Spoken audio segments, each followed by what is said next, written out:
Meu nome é Pedro Palácio, eu sou do quinto semestre de cinema e o filme que vai ser apresentado é o Le Parapluie de Cherbourg, do Jacques Demy. Primeiro eu vou apresentar o diretor para vocês, para depois eu falar da minha análise da obra. O Jacques Demy, ele estudou cinema e realizou alguns curtas, só que o sonho dele sempre foi realizar musicais no estilo de Hollywood. E ele até escreveu o primeiro filme dele, o Lola, de 1961, que era para ser um musical, sendo que na época a Nouvelle Vague tinha acabado de estourar na França, o pessoal estava querendo investir mais nesses filmes porque estava dando público. Então ele acabou conseguindo dinheiro para fazer o filme, só que ele conseguiu dinheiro suficiente para fazer um filme sem música. E até hoje ele fala do primeiro filme dele como se fosse um musical, tipo, sem música, porque é um filme que era para ser um musical, mas acabou não sendo.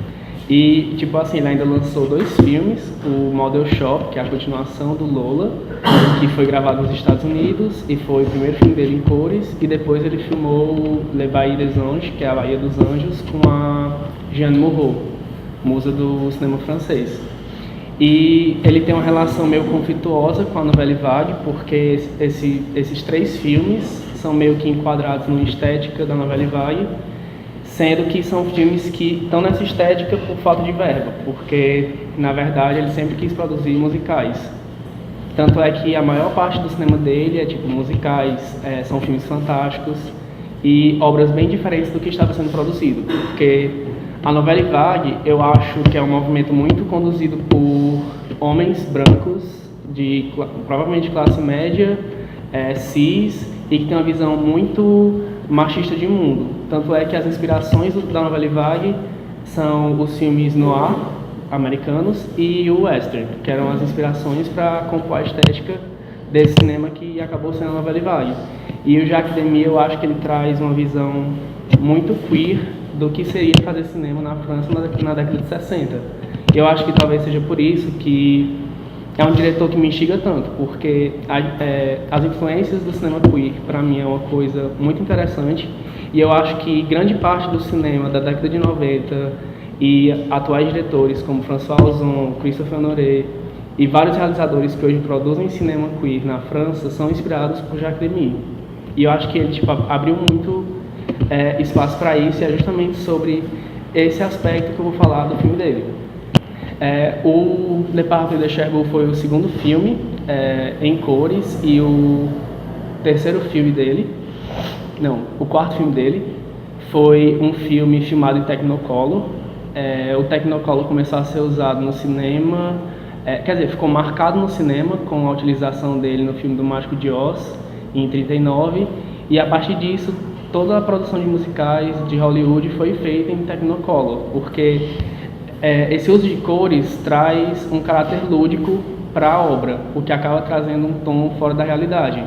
Enquanto o cinema de cor surgiu há bastante tempo, e mesmo assim vários filmes em preto e branco continuaram sendo filmados, porque traziam um caráter mais sério, esses filmes serem em preto e branco.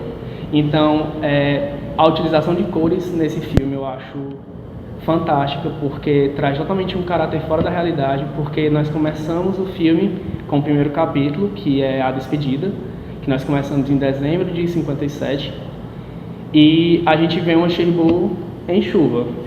E nessa primeira cena, todos os guarda-chuvas que passam naquela cena são coloridos, e quando aparece o título do filme, forma um corredor de guarda-chuvas pretos e passa apenas um ou dois guarda-chuvas coloridos.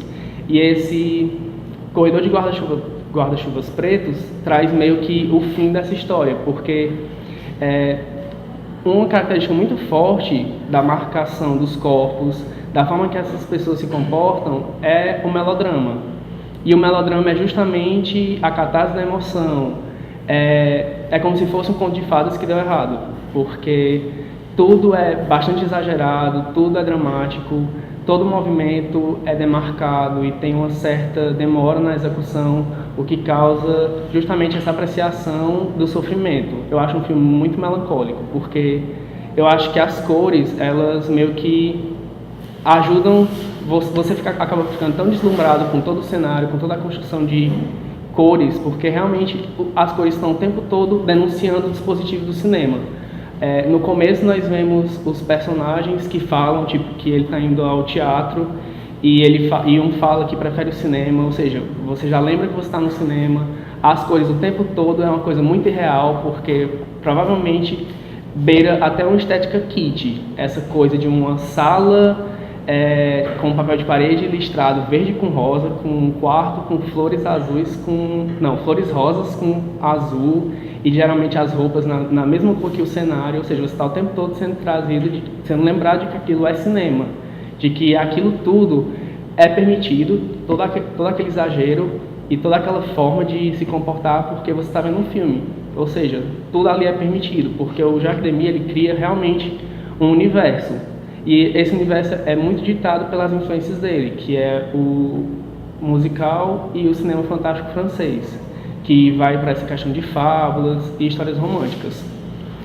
E sobre o caráter queer na obra dele, é que primeiro nós temos um cara que é mecânico e que ele está totalmente fora desse estereótipo do que é um mecânico, porque ele é um rapaz ultra sensível, ele consegue esperar a amada, coisa que a amada dele não faz, o que era esperado geralmente, principalmente pela época em que ele foi filmado, que seria um papel esperado da mulher, pela maior parte do público, sendo que o que acontece é o inverso, pois ele vai para a guerra e mesmo assim ele continua fiel a ela, volta para ela enquanto ela acaba desistindo desse amor que para ela era algo até mais forte, porque ela dizia que iria morrer caso ele fosse embora. E mesmo assim ele espera por ela, o que era um papel que talvez não fosse esperado para ser executado por ele. E a partir daí começa uma desconstrução dos personagens. Até o próprio diamantista que aparece na história, ele é um personagem que tem uma sensibilidade muito grande, porque ele vê aquela mulher, ele idealiza aquela mulher, ou seja, os personagens masculinos dentro dessa história são personagens muito sensíveis. São personagens que vivem as emoções de uma forma tida como feminina. E isso está presente em grande parte da obra do Jacques Demy, não só no Le Parapluie de Cherbourg. Tanto é que o personagem diamantista que aparece nesse filme, ele é um dos protagonistas do primeiro filme dele, que volta e faz uma ponta nesse filme, como se fosse um diálogo entre as próprias obras dele. Quando eles estão conversando sobre a vinda do filho, ela fala que gostaria que o filho dela se chamasse François. E ela fica esperando uma criança que provavelmente, até quando ela está conversando com a mãe dela, que ela fala, sua barriga é enorme, deve ser gêmeos ou então um filho. A partir desse momento, ela espera que seja um homem, mas mesmo assim ela está tricotando uma roupa rosa para a criança. Outra coisa também que traz essa construção é porque eu acho a Geneviève, ela acaba se mostrando mais forte, tendo uma postura mais racional, o que seria mais esperado de uma conduta mais masculina, ser levado mais por uma coisa não levada pelo sentimento. Então acho que essa construção de personagens, essa sensibilidade do Jacques Demy dentro da obra dele é uma coisa muito interessante. A história continua e tem os próximos 2 capítulos, porque eu já falei desse início, a partida, e tem a ausência e depois o retorno. E eu acho muito legal como a história se articula durante todo o percurso, porque para mim é um filme que passa muito rápido. Porque filmes que são em capítulos, para mim, sempre que termina um capítulo, eu sempre penso, mas já terminou esse capítulo? E para mim segue assim essa história essa história nesse filme. E tem até um diálogo muito interessante de um diretor que se inspirou nos filmes dele, que na verdade são 2 filmes que eu queria comentar brevemente, que é o Canções de Amor, que utiliza até de mesmo nome, que Canções de Amor, As Coisas do Amor, que ele utiliza a mesma divisão, os mesmos 3 capítulos, a mesma cartela, a mesma fonte, e divide a história nos mesmos nomes, a partida, a ausência e o retorno. E tem também o François Ozon, que ele faz um musical chamado 8 Mulheres, que ele convida a Catherine Deneuve, porque a Catherine Deneuve ela foi uma grande musa do cinema e musa do Jacques Demy, tanto é que ela está presente acho que em uns 4 filmes dele. E que ela faz um papel, tipo, o filme é um musical também Technicolor, que é bem aos moldes do Guarda-Chuvas do Amor. Eu acho que se vocês quiserem assistir, pra mim é também um dos meus filmes preferidos, esse Oito Mulheres. E é um filme que traz essa personagem que dialoga diretamente com a presença do Jacques Demy direta, porque traz uma personalidade do cinema dele para esse filme novo, para um musical de melodrama, em que ela faz uma espécie de possível assassina lésbica e é muito legal. A maior parte dos filmes do Jacques Demy se passam em cidades de interior, como Nantes, Cherbourg, o que traz esse caráter também de mostrar uma determinada classe interiorana nos filmes dele. Tanto é, como tu falou, que era justamente uma das coisas que eu estava querendo falar, que é esse lance dele mostrar esse pensamento de se preocupar. Ah, será que os meus vizinhos... Não, o que é que meus vizinhos ou meus amigos vão achar? Sendo que ela nem tem amigos, nem fala com os vizinhos. Ou seja, é um pensamento que está enraizado até na gente mesmo, tipo, quando a gente passa por alguma coisa. O uso das cores também é muito para dialogar quem está em sintonia na cena. Na cena que ele chega do trabalho, que ele põe uma camisa rosa, logo, acho que na primeira vez que eles vão ao teatro, ela está com um vestido rosa e ele está numa camisa numa tonalidade próxima dela. Quando ela vai contar para a mãe que ela está grávida, ela está usando vermelho, ela também está usando vermelho, as duas. E elas estão ali no momento de confidência, ou seja, elas estão em determinada sintonia. Quando quando o Rolando Cassar vai jantar na casa deles, que até a cena que ela põe a coroa, o Rolando Cassar tá de preto, a mãe tá de preto e ela tá tipo com uma roupa de cor diferente, que dialoga com o espaço da casa. E eu acho que tem muito isso da sintonia, tipo, o que os personagens estão sentindo. Eu acho que tem muito disso também. Eles usam muito planos sequências, tipo, porque a câmera ela não tem cortes, ela vai acompanhando o personagem, etc. E eu acho que a cor, pelo menos pra mim, às vezes me desconcentra muito, porque eu fico lembrando tipo, que aquilo é cinema.